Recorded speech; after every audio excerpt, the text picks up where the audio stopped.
Overall working days sir నా ఒక 70 రోజులు అయినాయి సార్. సినిమా మొత్తం ఒక 120 రోజులు అయినాయి.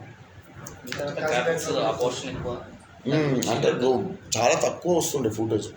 ఫుల్ డే తీస్తే అక్కడ మౌంటైన్స్ కూడా హిమాలయాలకు కూడా మేము వ్యాన్ వేసుకొని స్నో స్ట్రామ్ రావచ్చు చచ్చిపోవచ్చు అని చెప్తే కూడా పోయి తీసినాం 2-3 రోజులు. పోయి వచ్చేదాకా ప్యాక్ అవుతుంది. అంటే టైర్ పంచర్ అవ్వడం అనేది నార్మల్ థింగ్. ప్రతిసారి టైర్ పంచర్ అయితే 1.5 గంటలు వెళ్ళిపోతుంది మాకు. అండ్ టైర్ తిరగదు ఐస్లో. టైర్ తిరుగుతుంటుంది, కార్ ఆడనే ఉంటుంది. సో టైర్కి చైన్ కడతారు. చైన్ కడితే గ్రిప్ గట్టిగా వస్తుంది. సో పోతుంది అన్నట్టు. సడన్గా ఇట్లా పోతుంటే స్నో బ్రిక్ పడుతుంది.